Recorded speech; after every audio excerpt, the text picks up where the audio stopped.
Salam Skapsa bisa. Santun menuju prestasi dalam kompetensi.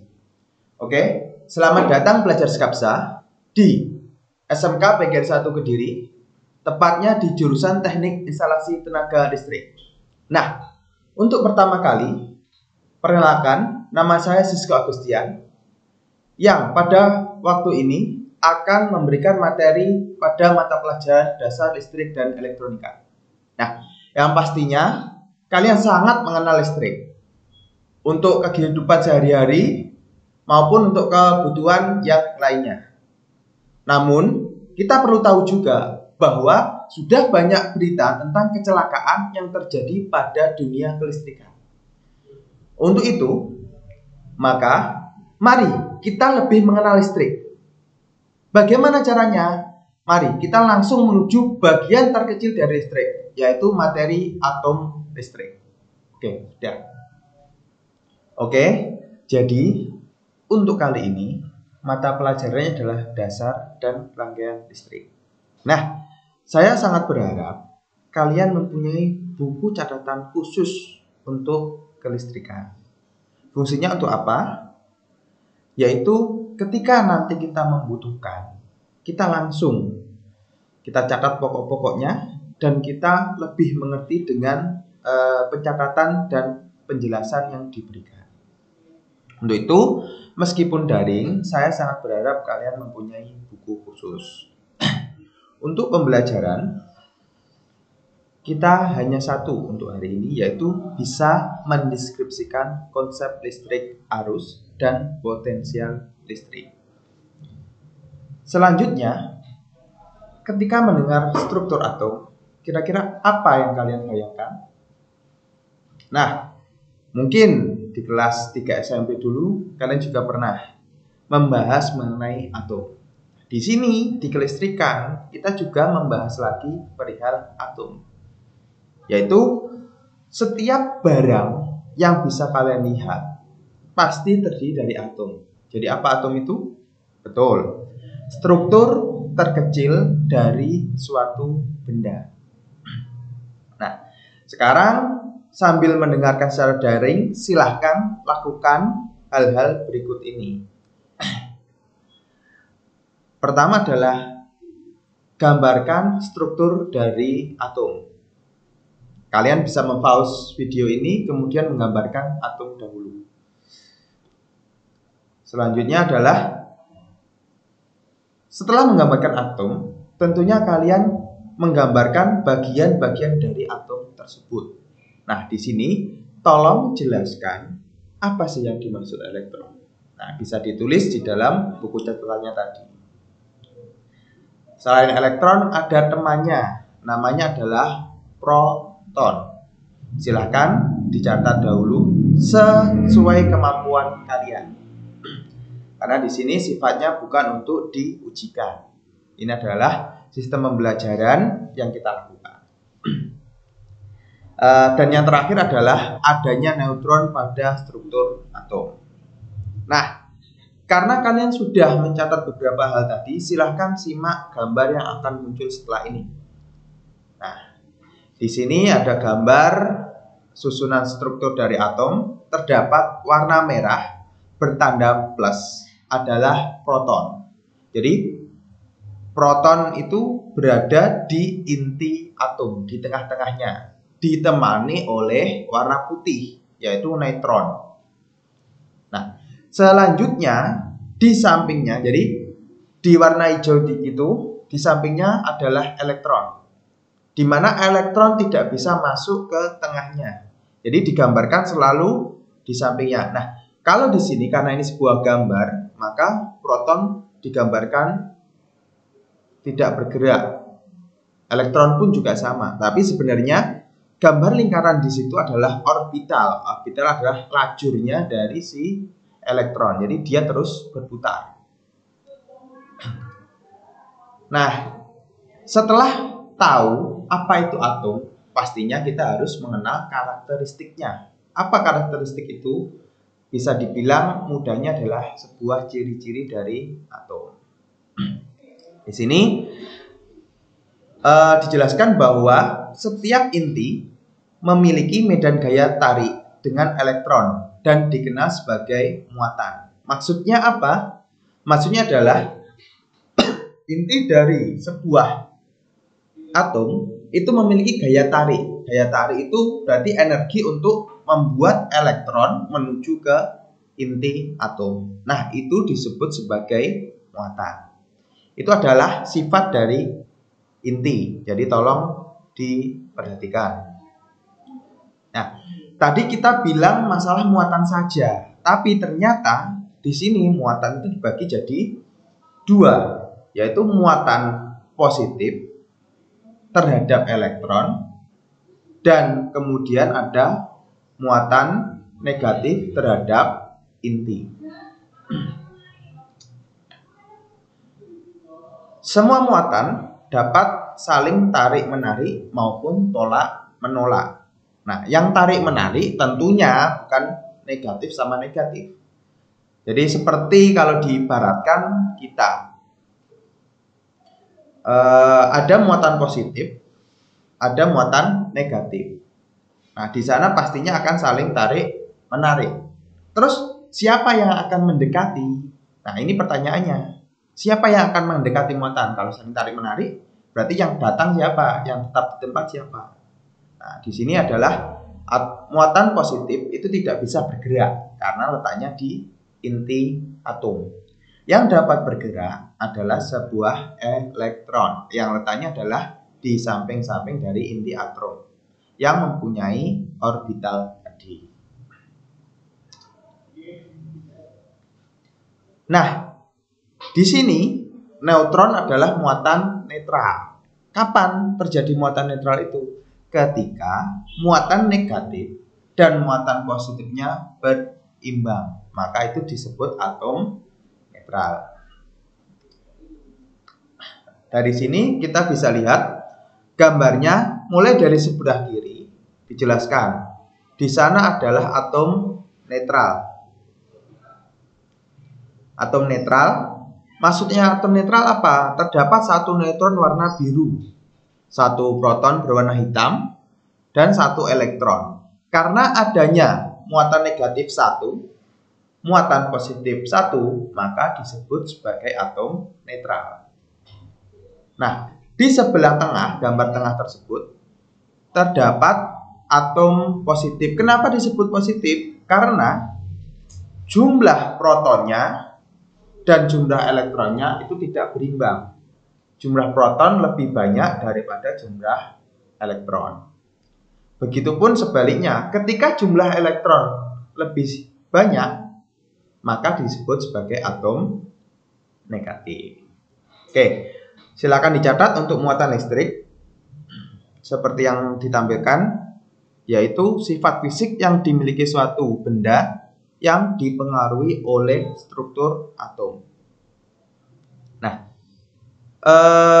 ilustrasi dari muatan seperti ditampilkan dalam gambar. Ketika atom positif didekatkan dengan atom positif, maka dia akan saling tolak-menolak.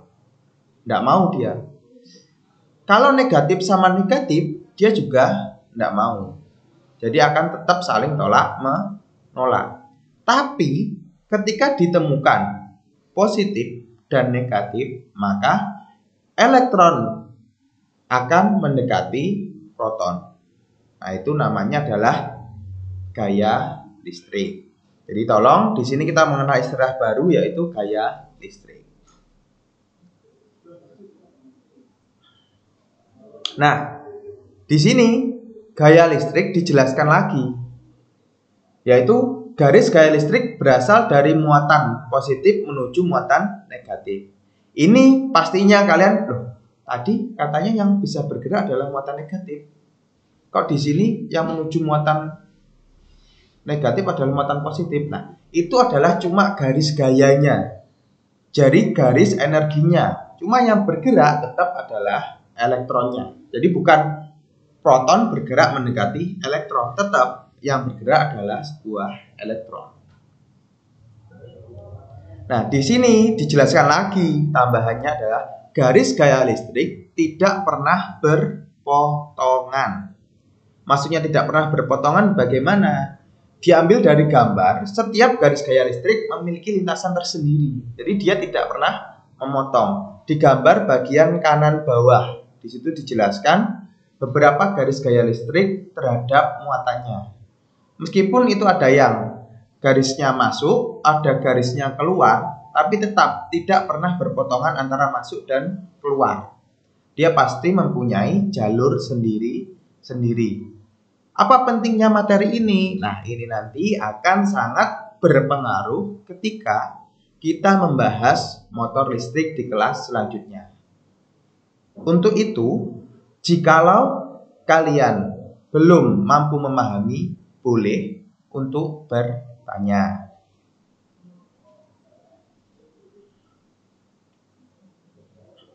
Nah, di sini sudah saya jelaskan tadi bahwasanya siapakah yang bergerak, kemudian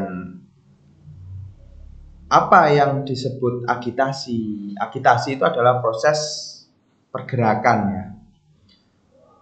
Nah, di sini yang kita garis bawahi adalah yang dimaksud dengan hole. Karena elektron bermuatan negatif, maka ibaratkan kita memiliki sebuah atom netral, yaitu memiliki satu elektron dan satu proton. Ternyata elektron ini tidak tertarik kepada intinya sendiri, jadi dia tertarik kepada atom lainnya. Apa bisa terjadi? Bisa, karena yang menghasilkan listrik adalah keluarnya elektron menuju ke atom lain, itu yang menghasilkan listrik. Nah, ketika sebuah elektron meninggalkan atau atom tadi menjadi bermuatan positif, maka itu disebut sebagai hole atau tempat ditinggalkannya elektron dari jalur lintasan. Nah, itu tadi adalah sedikit tentang bagaimana sih listrik itu dapat terjadi. Kemudian di sini kita langsung membahas mengenai ilustrasi yang ada di gambar. Kalian nanti boleh, sangat boleh sekali untuk mencoba. Nanti akan saya sertakan link di Google Classroom untuk kalian melakukan eksperimen. Jadi jangan sampai kalian hanya percaya pada saya. Tolong lakukan sendiri apakah itu benar-benar terjadi. Karena teknik itu bukan hanya teori, tapi harus bisa dibuktikan oleh sains. Nah, di sini ada dua ember yang diletakkan di tempat yang sama, dihubungkan dengan sebuah selang ya. Terus kemudian ketika nanti kita isi ember 1, maka ember 2 akan ikut terisi melewati selang tersebut. Jika letaknya atau ketinggiannya sama. Terus kemudian ketika salah satu ember tadi kita naikkan sedikit, maka air akan menuju ember yang lebih rendah. Nah, itu yang dinamakan sebagai potensial. Perbedaan energi dari satu titik ke titik yang lainnya. Meskipun ada energi di sini kita ibaratkan sebagai air, embernya full dua-duanya, maka tidak akan terjadi aliran. Kenapa? Karena energinya sama. Tapi ketika satu ember dikosongi, satu ember difully dengan posisi sejajar, maka akan terjadi aliran.